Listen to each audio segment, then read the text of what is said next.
Capítulo 11. La humanidad y el mundo débico. La naturaleza y el mundo débico. Uno de los principales cometidos de los asramas de la jerarquía en relación con los discípulos mundiales de esta era de transición que estamos viviendo es prepararles para establecer contacto consciente con el reino débico. Este reino, en sus infinitas gradaciones, abarca estados de evolución que se extienden desde las pequeñas criaturas que viven en los elementos de la naturaleza y constituyen las cualidades características del fuego, del agua, del aire y de la tierra, y de los distintos éteres del plano físico, hasta los más exaltados arcángeles de categoría similar en lo que a evolución espiritual se refiere a la de los propios logos creadores. En esta inmensa escalera de Jacob, simbólicamente hablando, por la que ascienden y descienden los ángeles, cada deva y cada elemental constructor a sus órdenes conocen exactamente la índole particular de su misión, que ordenada en su conjunto constituye el universo manifestado, es decir, el campo expresivo de los dioses y de los hombres. Quizás tengamos ocasión de ver más adelante cómo trabajan y evolucionan los devas en sus distintas gradaciones o jerarquías, pero lo que interesa es despertar el interés de los aspirantes en el sendero por el mundo débico, por esta inmensa área esotérica espiritual corrientemente dejada de lado incluso por muchos de los llamados esoteristas. La mayoría de personas, las potentemente polarizadas en el mundo mental concreto, caen a veces en la falsa postura de considerar una superstición hablar de los devas sin saber que éstos, como agentes constructores de la naturaleza y depositarios del plan específico de la evolución planetaria diseñada por la voluntad divina a través de los indescriptibles arquetipos superiores, están tan indisolublemente unidos al proceso histórico, racial y espiritual de la humanidad como lo están la sangre y los tejidos nerviosos dentro del cuerpo humano.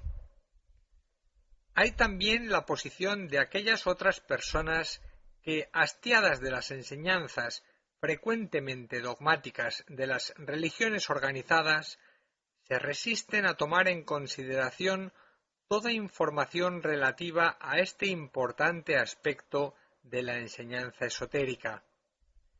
Comprendemos claramente la razón de ambas posturas y nos guardaremos de criticarlas.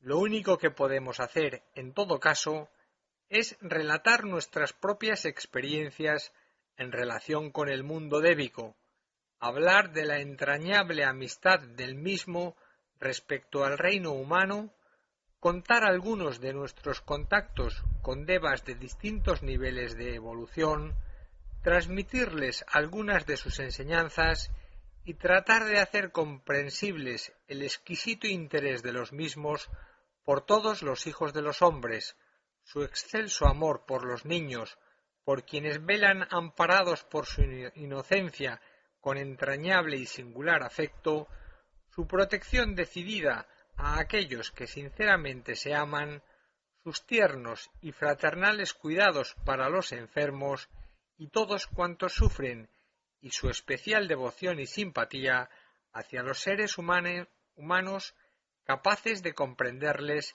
y recibir sus mensajes llenos de sencillez, profundidad y ternura. Los aspirantes espirituales que empiezan a hollar el sendero deberían saber que el discípulo en entrenamiento iniciático ha de ser capaz de establecer contacto con la obra de Dios en todos los niveles posibles, desde los niveles etéricos, aún en orden físico, hasta el propio plano búdico, en donde mora habitualmente el maestro, pasando por los distintos subplanos de los planos astral y mental, hasta llegar a ser plenamente consciente de su yo superior, el punto central de todo su posible y extenso campo de percepciones y relaciones. La toma de conciencia de cada plano jalona el camino iniciático y es partiendo de la plena conciencia individual de un plano que se pasa al siguiente superior. El método que sigue el discípulo en este proceso de traslación de su conciencia es de investigación científica. ¿Qué se quiere significar exactamente con estas dos palabras? La misión específica de la ciencia es investigar y comprobar. Esto es precisamente lo que hace el discípulo, de manera que cuando formula una declaración y hay que advertir que ciertas declaraciones entrañan una gran responsabilidad, ya sea en relación con el sendero que se está recorriendo o con la conciencia de determinado plano, sus palabras tienen no sólo un carácter netamente afirmativo, sino que aportan además el testimonio de ciertos hechos habitualmente ocultos dentro de los tupidos repliegues de la conciencia humana. Al referirnos a los devas o a algún hecho o experiencia de carácter espiritual vividos dentro o fuera de las ramas, partimos de este principio básico de investigación y comprobación científica. La técnica del silencio. Establecer contacto con los moradores del mundo débico no es tan difícil y complicado como a simple vista parece. Es indispensable, sin embargo, creer en ellos, estar persuadidos de su existencia. Este es el primer punto de aproximación. Más adelante se aprenden las necesarias técnicas que facilitan el contacto, que son de constante y permanente estímulo, y posteriormente se aprende la ciencia de su lenguaje, lo cual presupone el desarrollo de ciertas áreas de nuestra mente netamente intuitivas y sólo en latencia en la mayoría de las personas. La enseñanza relativa a los devas ha de excluir, por lo tanto, todo culto a lo maravilloso o fantástico, es decir, hay que aceptar su existencia con toda sencillez, como un hecho de la naturaleza. Una de las cosas que hemos podido constatar con respecto a los devas es que su mente es extremadamente sencilla y exquisitamente sensible a las impresiones provenientes de todos los reinos de la naturaleza con los que se hallan misteriosamente conectados a través de los elementos constructores que trabajan específicamente en cada uno de los distintos planos de evolución. Esta exquisita vulnerabilidad e indescriptible sencillez de sus mentes les dota de un potente y gozoso dinamismo que infiltran en el ánimo de todo aquel que es capaz de reconocerles y escucharles. Hay que admitir también que un deva no puede ser debidamente contactado utilizando el método normal de acercamiento mental concreto que utilizamos en relación con las cosas y hechos corrientes de la vida. Hay que educar, pues, un tipo de mente que sea a sí mismo sencilla y altamente sensible. El culto al silencio y a la contemplación, aun en sus iniciales etapas, puede ayudarnos en nuestros intentos de aproximación al mundo de los devas. Hay que tener presente que en etapas superiores de entrenamiento espiritual le es exigido al discípulo una silenciación total de todos sus deseos y pensamientos para que pueda oír aquello que en lenguaje místico se denomina voz del silencio. La voz del silencio podría ser descrita como una síntesis de todos los sonidos de la creación. Se la puede oír en su elevada trascendencia después de la pronunciación correcta del Om sagrado. Se produce entonces un vacío dentro de nosotros y a nuestro alrededor que es llenado por esta fuerza misteriosa del silencio que en sus aspectos universales es aquel silencio o gran pralaya que precede a la creación de los mundos. Es también el sonido invocativo de las huestes angélicas, de nuestros desconocidos hermanos de los mundos invisibles. El silencio, realizado dentro de nosotros, tras las necesarias disciplinas de serenidad mental y estabilidad emocional, emite un sonido particular inaudible que atrae a los devas. Según sea el grado de silenciación de nuestros efectos y cualidades personales, así será el poder e intensidad de nuestro sonido invocativo y, por lo tanto, la elevación espiritual de los devas con quienes podemos establecer contacto.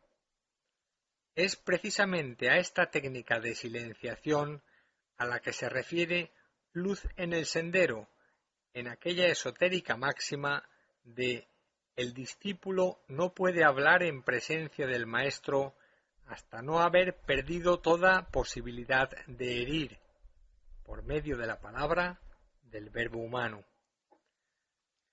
Sólo la palabra que surge de lo profundo del espiritual silencio, establecido en nuestras mentes y corazones, es incapaz de herir. Es, expresado de otra manera, la voz del verbo revelado a que se refiere Juan, el iniciado evangelista. El valor del verbo. En etapas trascendentes de este espiritual entrenamiento, aprende el discípulo el valor absoluto del verbo en relación con las leyes expresivas de la naturaleza. Sabe entonces, en virtud de ciertos poderes espirituales implícitos en la iniciación, cómo invocar y cómo dirigir conscientemente las fuerzas que actúan en y sobre la naturaleza, y puede crear entonces a voluntad aquellos prodigios llamados milagros, que no son otra cosa que el poder de invocar y utilizar a los devas o a los elementales constructores para ciertos fines de orden mágico y de acuerdo a determinados aspectos de servicio creador. Todo iniciado posee el poder invocativo de las fuerzas constructoras de la naturaleza, el control de los poderes elementales y la decidida protección y ayuda de los grandes devas que presiden el desarrollo evolutivo de la creación. Podría añadir quizás, dentro de este orden de ideas, que el hombre habla en sentido creador del verbo y que el deva escucha la voz del silencio. El hablar y escuchar, la invocación y la evocación, armoniosamente compenetradas, constituyen la síntesis de todas las cosas existentes. Pero esta compenetración natural entre los hombres y los devas sólo puede provenir del esfuerzo humano por silenciar progresivamente sus apetencias personales y del creciente desarrollo de sus poderes invocativos. Respecto al discípulo, debemos indicar que el resultado de sus esfuerzos de apaciguamiento mental espiritual es la conquista de la intuición, siendo ésta el antakarana o vehículo de luz superior por el que asciende a las sublimes alturas donde establece contacto con el Maestro, con su propia alma inmortal, con sus condiscípulos de las Rama y con los devas, las fuerzas vivas de la naturaleza.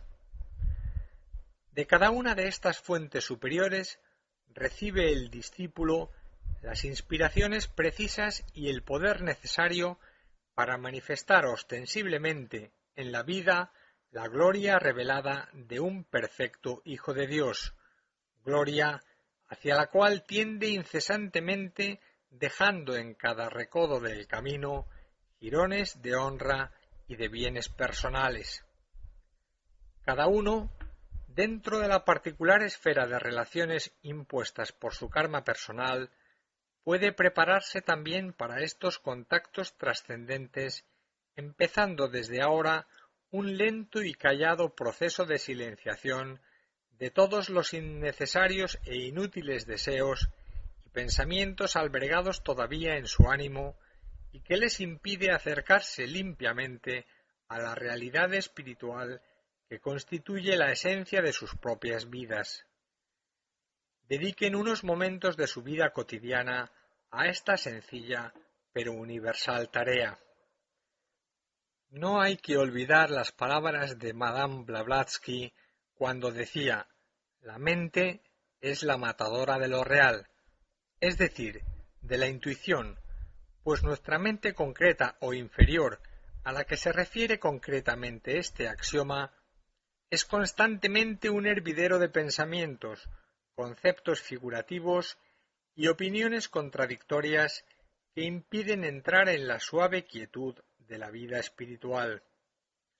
Insistiendo sobre este punto, y para desvanecer posibles dudas, debo afirmar que la perfecta silenciación mental no comporta en manera alguna la aniquilación de la mente concreta o intelectual, sino el sabio gobierno de ésta por la voluntad superior, que la puede utilizar entonces como un delicado instrumento de relación y contacto con los tres mundos de la evolución humana.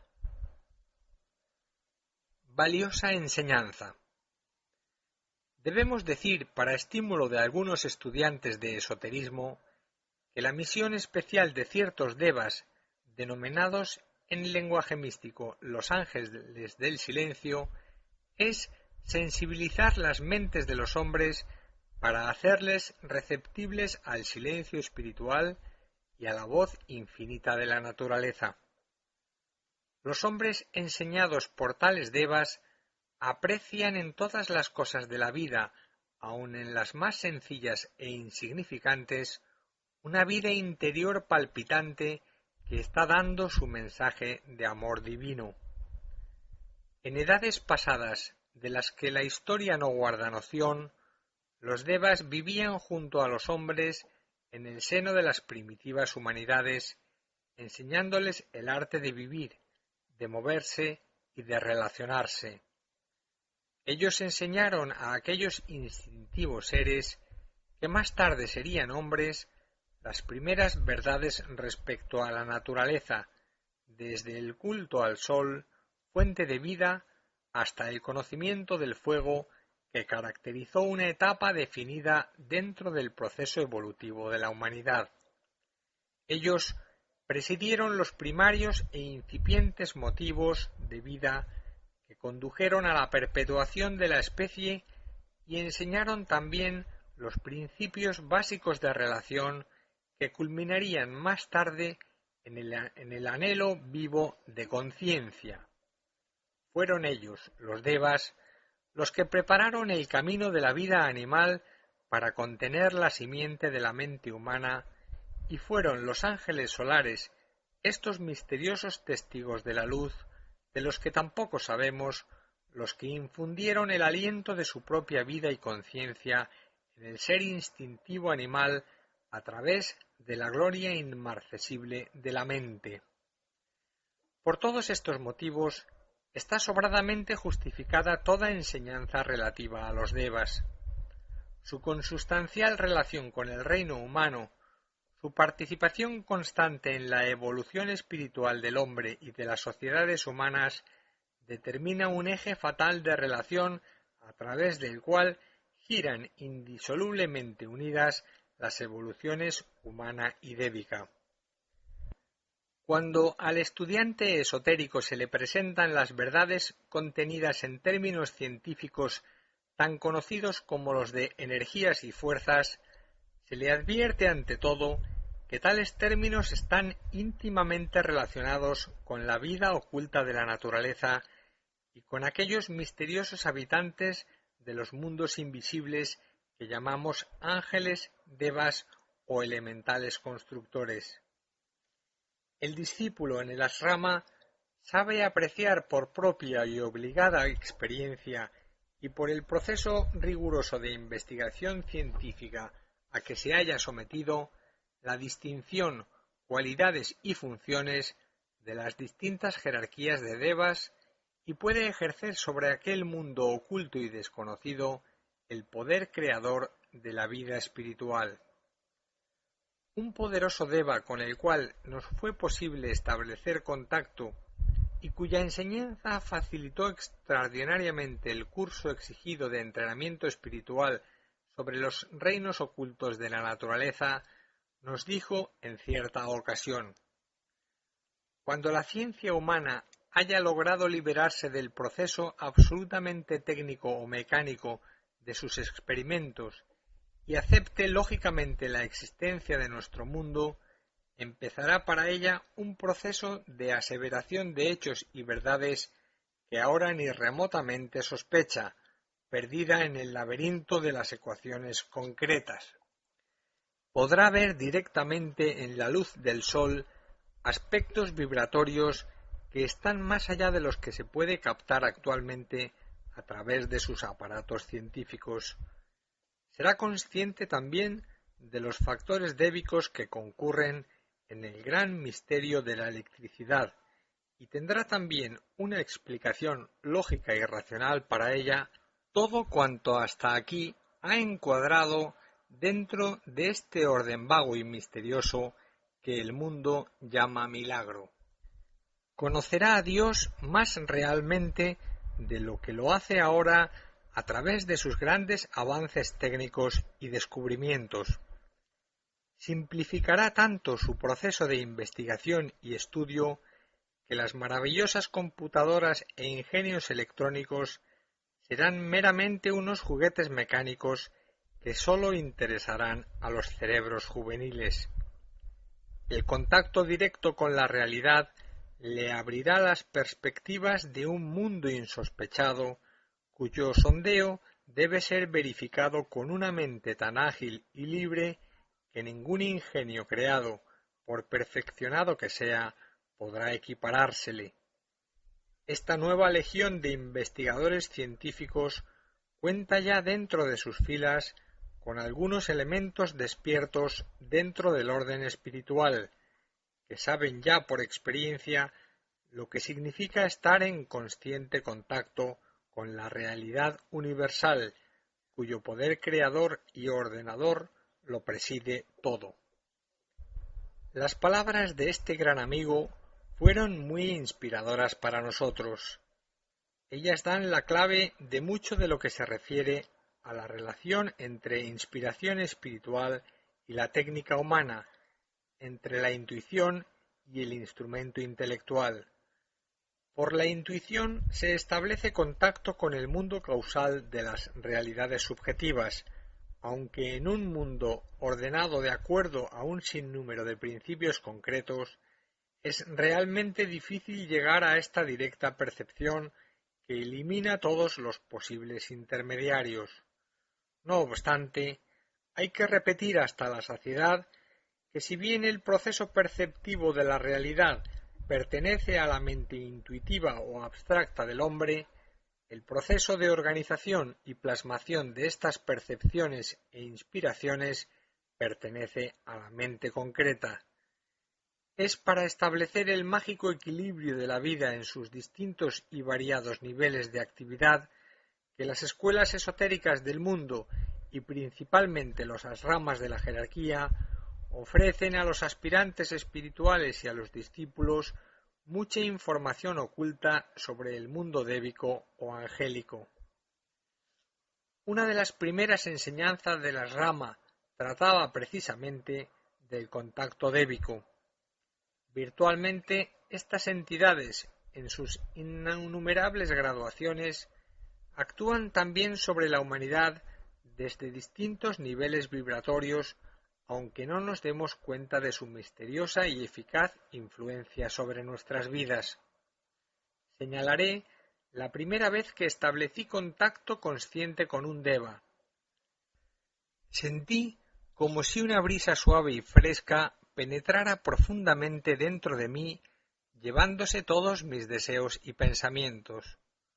Una vez vacío completamente de mí mismo, me sentí lleno de un profundo y dinámico gozo interno, como si convergiera en mi ser toda la alegría indescriptible de la naturaleza, y entonces oí su voz. No era una voz humana, sino una maravillosa combinación de armónicos sonidos, refulgentes colores y delicados perfumes. De la conversación que el Deva sostenía conmigo, parecían participar todos los elementos naturales del lugar donde nos encontrábamos, un verde prado en un hermoso y solitario rincón de la Suiza alemana. El Deva me estaba hablando a través de las diminutas hierbas, de las delicadas florecillas campestres, de los inquietos pajarillos, de los gigantescos castaños, del aire que hacía ondular el tallo de los juncos lejanos, y cosa curiosa, yo sabía exactamente lo que me estaba diciendo, me sentía penetrado de la sencilla profundidad de su mensaje espiritual e insuflado de un amor sin límites por la obra del Creador, extendida ante mi vista y abarcando el marco de toda posible perspectiva.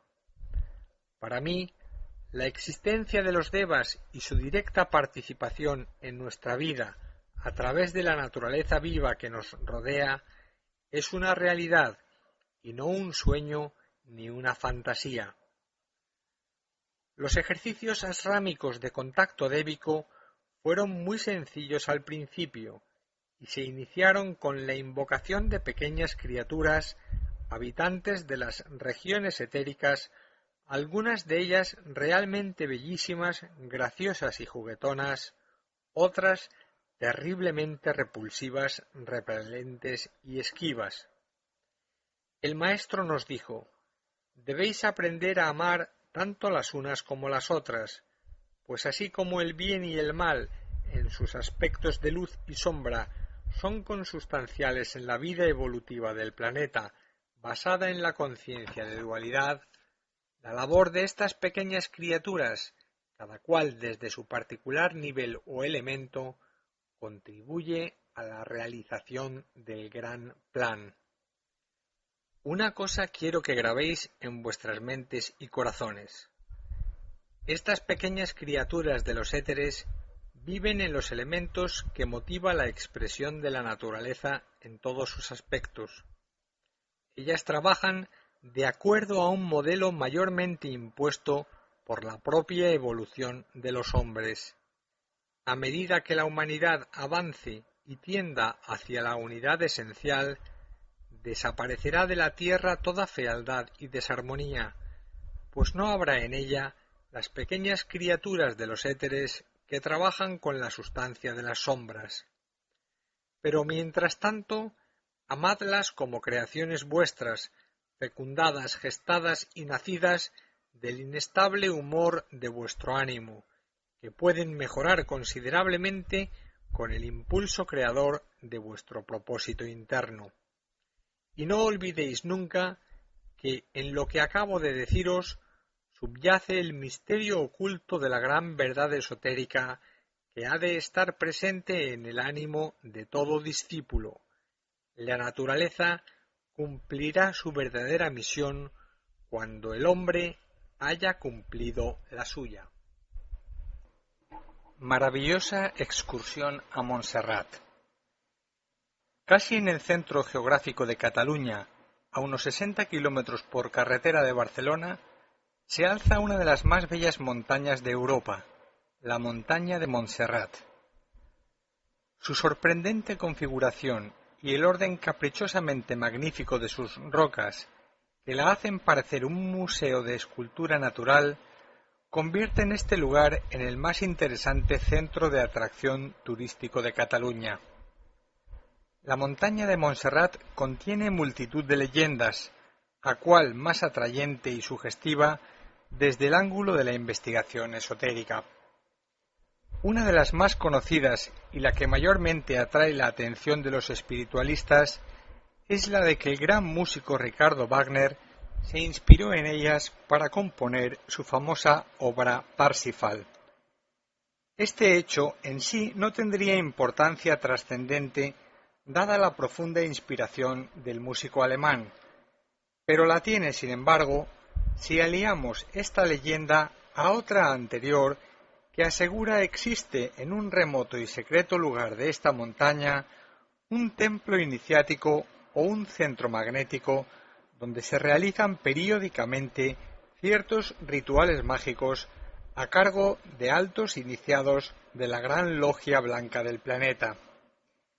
Sea lo que sea, estas montañas tienen justificado renombre espiritual.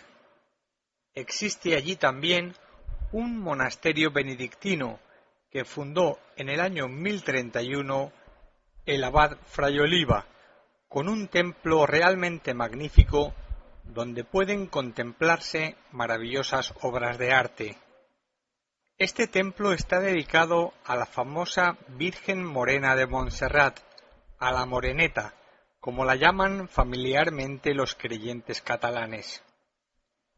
Sería interesante recordar aquí que el origen del culto a la Virgen Negra o Señora Negra de las Cavernas es, esotéricamente hablando, contemporáneo de los primeros hombres postdiluvianos, entre los cuales, según la tradición o la leyenda, no se encontraba ni una sola mujer blanca para reconstruir a la humanidad salvada del diluvio. Esta tradición o leyenda no debe de ser, sin embargo, descartada, por lo menos en lo que se refiere a la étnica de los habitantes de las planicies etíopes salvados del diluvio que se establecieron en Egipto, pues es precisamente en Egipto donde tuvo nacimiento el culto a las vírgenes negras, cuya diseminación por toda la tierra parece tener una causa o carácter universal. Sabido es que la Virgen Negra era adorada también por los celtas bajo el nombre de Dana.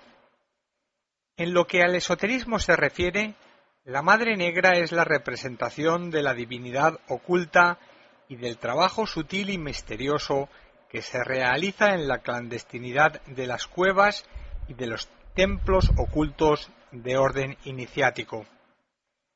Quizás no sea, pues, sin razón justificada, esta misteriosa relación de la Virgen Morena de Montserrat con el templo iniciático que se supone existe en cierto lugar secreto de sus montañas y la hipótesis cada vez más aceptada de la procedencia atlante de las mismas. La extraña forma arquitectónica de Montserrat y las incrustaciones de conchas y caracoles marinas petrificadas halladas en sus rocas nos hablan indudablemente de un pasado lejanísimo en el que estas montañas estuvieron realmente sumergidas en la profundidad de los océanos y que terribles convulsiones geológicas, posiblemente algunas de las que determinaron el hundimiento del gran continente de la Atlántida, las hicieron irrumpir en la superficie bajo esta forma extrañamente magnífica. La excursión. Desde hacía tiempo, un grupo de estudiantes de esoterismo de Barcelona había proyectado una excursión a Montserrat. Lo integraban el señor Luis Lorenzana, secretario de la Sociedad Teosófica en España, la señora Josefina Mainadé, escritora y esposa del primero, el señor José Soteras, un amigo investigador esotérico, mi esposa y yo. La fecha programada era el 22 de mayo de 1968. Hacía solemnemente unos días que habíamos celebrado el Festival Wesak y aún sentíamos en nosotros las energías de la potente bendición de Buda. La intención básica de este viaje era tratar de descubrir, mediante la forma de un ritual mágico, la orientación posible del centro magnético o templo iniciático de Montserrat, o cuando menos tratar de beneficiarnos de sus radiaciones. Lo demás, la belleza del paisaje, el hecho de sacudirse por un tiempo del aire viciado de la ciudad y el embrujo magnífico de aquellas suntuosas moles arquitectónicas, aunque realmente interesante, quedaba reducido a algo meramente circunstancial. La inestabilidad del tiempo redujo el número de viajeros. Desde el primer momento comprendimos todos que el hecho de haber quedado reducido a 5 el número de los componentes del grupo excursionista no se debía al azar.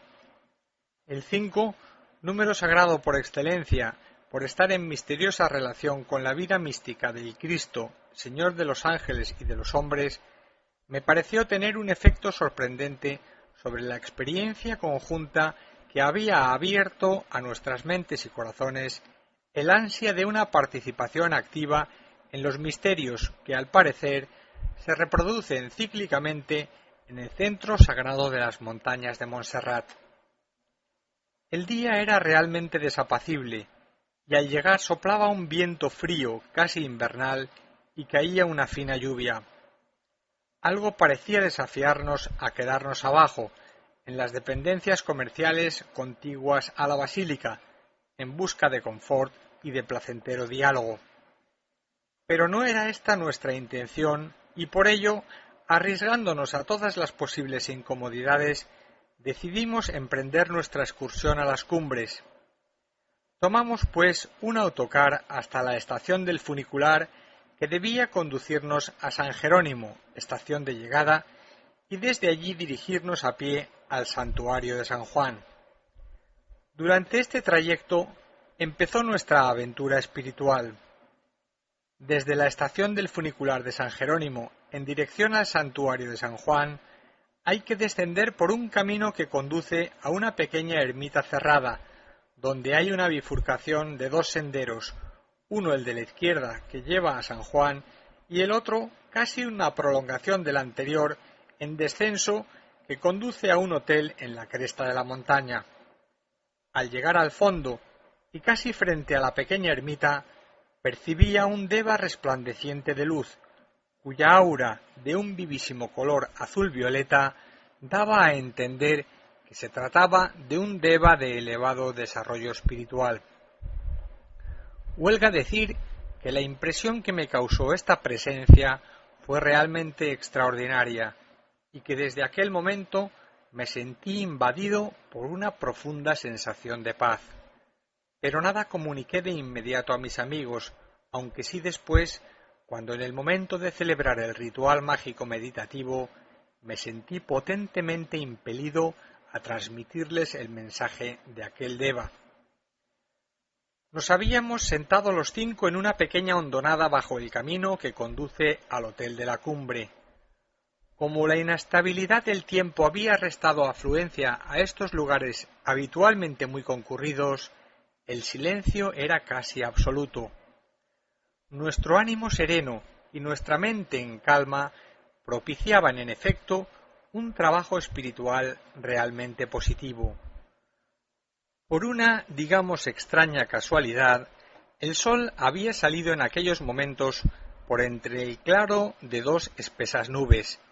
Allá y acullá parecía llover. Más abajo, por entre la espesura de pinos, alegres pajaritos empezaron a acariciar nuestros oídos con sus trinos. El mensaje. En aquellos momentos, y con voz serena y apacible, transmití el siguiente mensaje débico. Salud, amigos nuestros.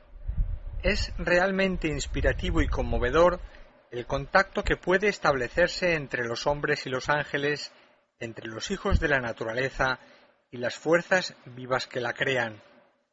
Nuestro gozo es inmenso, indescriptible para vuestra razón humana, y quisiéramos que lo compartieseis. Sabemos por qué habéis venido aquí, conocemos vuestras intenciones y sabemos lo que estáis buscando. Sí, aquí existe realmente lo que llamáis un lugar secreto, aunque solo es secreto para los ciegos a la luz espiritual. Continuad viniendo aquí con mente ligera y corazón libre y lo descubriréis. Es muy raro ver por estos lugares a seres humanos henchidos de altos ideales y de intenciones puras, asequibles a la inspiración a la que es propicio nuestro mundo. Aquellos que vienen aquí no en busca de distracciones vanas, sino llenos de inquietud por descubrir el aliento ligero de las cosas, acaban por descubrir el secreto de la vida oculta de la naturaleza. Y éstos trabajan por el día en que los hijos de los hombres y los ángeles de la naturaleza, conscientemente unidos y complementados, cantarán juntos la gloria del Señor. Tal día marcará el sendero de una nueva edad en el que la creación entera rendirá homenaje a su Creador y las sociedades humanas estarán regidas por un equilibrio consciente y una determinación divina. El mundo en el cual todos vivimos será entonces un planeta sagrado, y su radiación teñirá de una nueva luz los éteres inmortales. Estos contactos, tan raramente producidos a causa de la ceguera de los hombres, que desde hace tanto tiempo perdieron el estado de gracia o de inocencia, son, sin embargo, la promesa divina de los tiempos presentidos que todos anhelamos.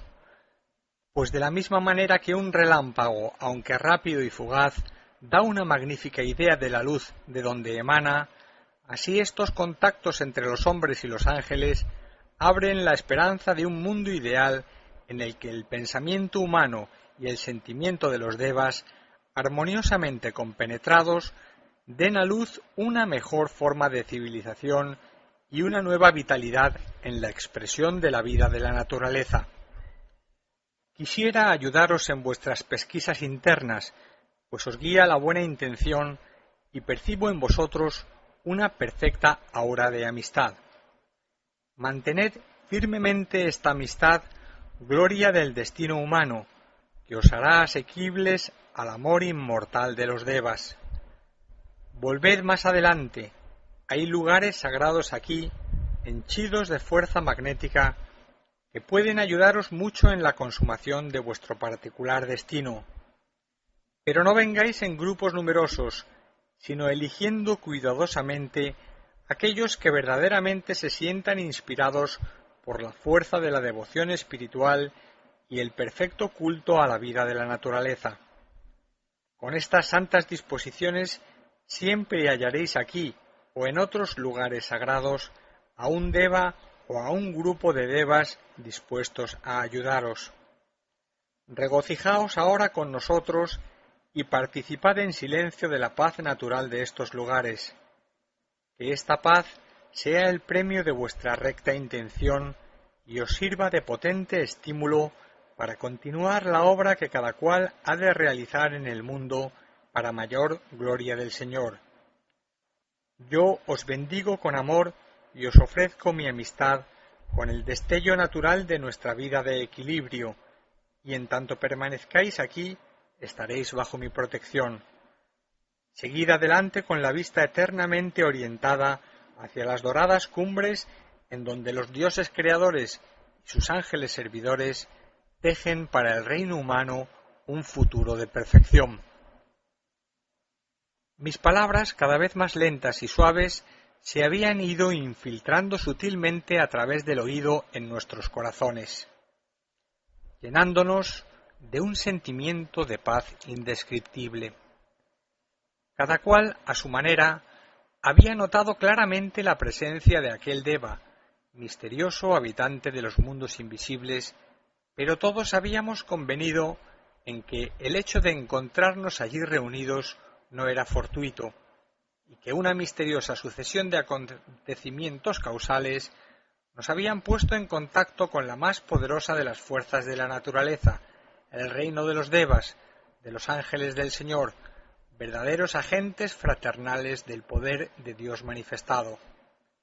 Sí, volveremos a Montserrat, nos dejaremos llevar por el aliento ligero de las cosas, y tal como nos aconsejó nuestro gran amigo el ángel de las montañas sagradas de Montserrat, trataremos de mantener firmemente los lazos de amistad, que es la fuerza creadora más positiva en la humanidad y dentro de la vida oculta de la naturaleza. El verdadero investigador nunca afirma ni nunca niega categóricamente.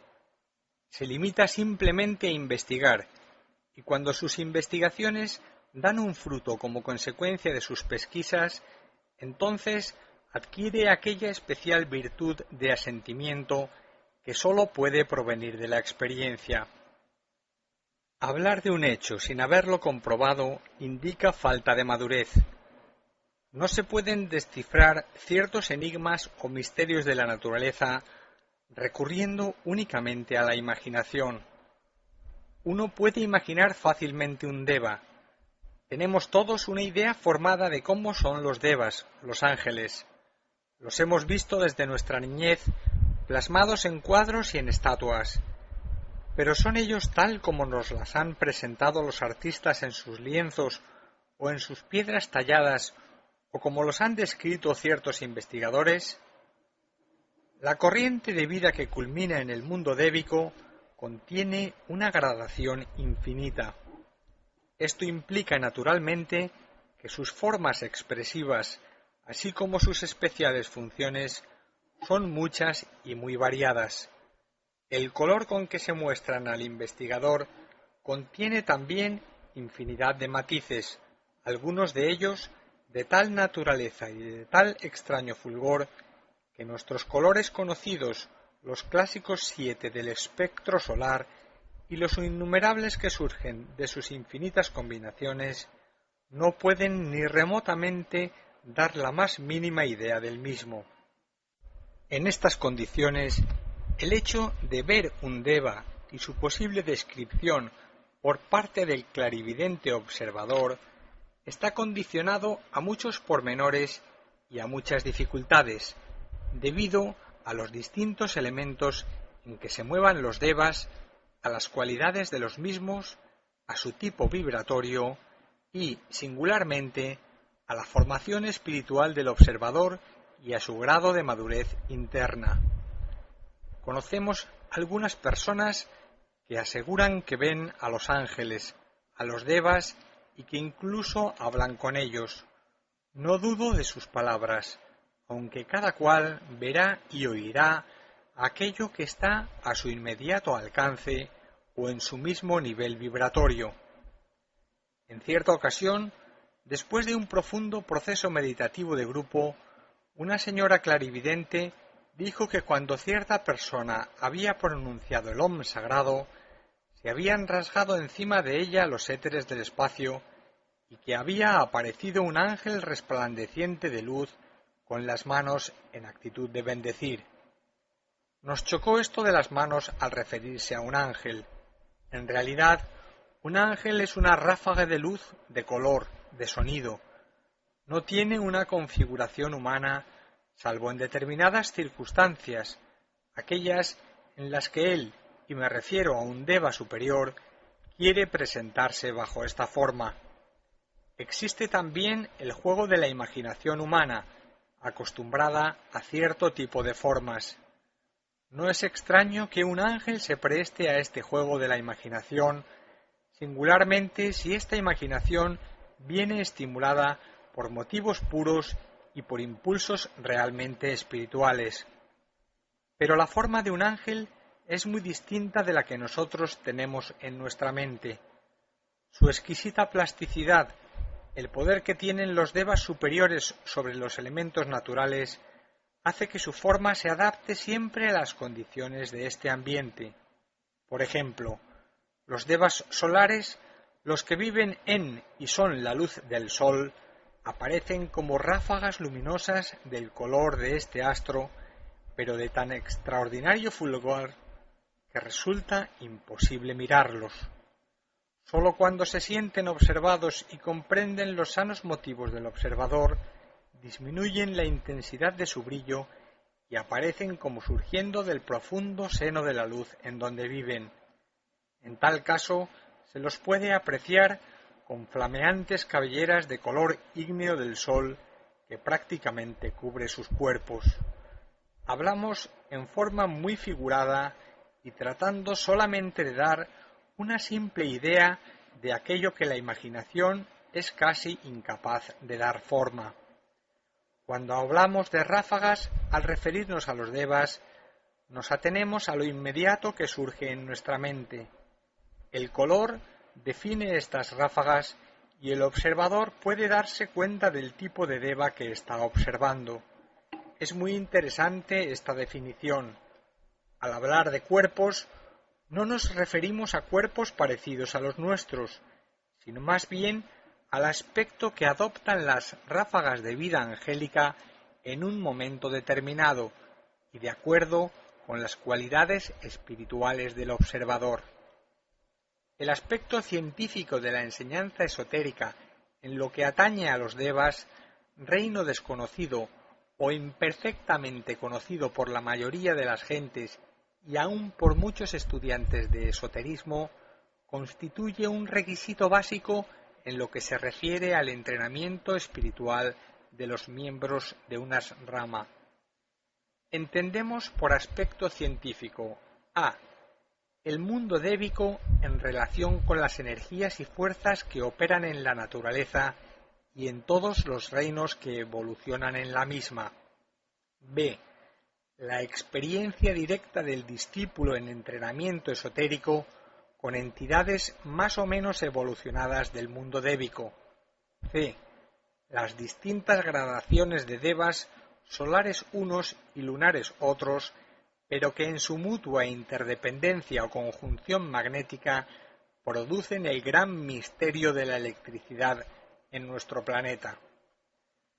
Esta última afirmación puede parecer como muy vaga e imprecisa, dado el carácter científico que se trata de dar, pero nos permitimos apuntar el hecho de que la ciencia humana, pese a sus tremendos avances técnicos, está utilizando una energía, la electricidad, cuya naturaleza esencial desconoce prácticamente todavía. Sin intentar desmerecer el gigantesco desarrollo científico de la humanidad durante los últimos tiempos, hay que admitir un hecho básico. La ciencia se halla situada frente al gran misterio de la electricidad en la misma posición de cualquier persona que sin tecnicismo eléctrico alguno es capaz de producir la luz con solo dar una simple vuelta a la llave de un conmutador. El alarde científico sigue pues un proceso rigurosamente técnico, extendiéndose en efectos realmente singulares y grandiosos, como en el caso de las computadoras electrónicas, pero la causa esencial que vivifica el proceso permanece oculta todavía en las profundas raíces cósmicas del gran secreto de la vida de la naturaleza. Al penetrar algo más profundamente en el maravilloso mundo de los devas, tendría que desarrollar el investigador ciertas cualidades mentales y morales de orden superior para poder establecer contacto consciente con devas de elevado desarrollo espiritual y evitar también el peligro de caer bajo la influencia frecuentemente obsesiva y maléfica de ciertos devas inferiores o elementales de la naturaleza, habitantes de las bajas esferas o sustratos inferiores de los éteres de nuestro mundo. Un tipo especial de devas, gobernados por poderosos devas solares, viven en la luz y forman parte consustancial de la misma. Se les puede percibir cuando existe la debida preparación mental espiritual, agitándose gozosamente en toda manifestación de luz y color. Todos los colores, no sólo los primarios del espectro solar, sino la infinita variedad de colores que resultan de las combinaciones de los 7 tipos de base, están regidos por la vida esencial de estos devas.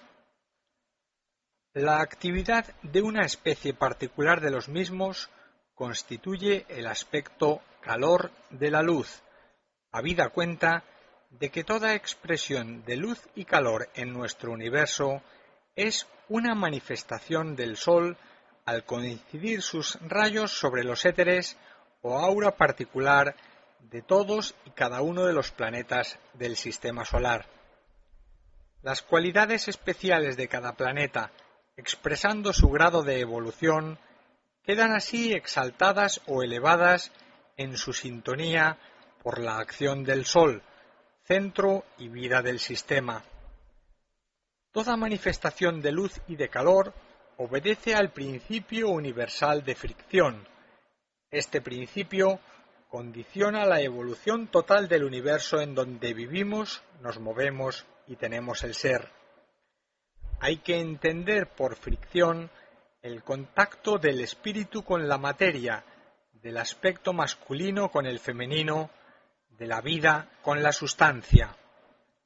Esta fricción o contacto produce las infinitas modificaciones de la sustancia material por imposición del espíritu divino y la creación y desarrollo de la conciencia en todos los seres y en todas las cosas.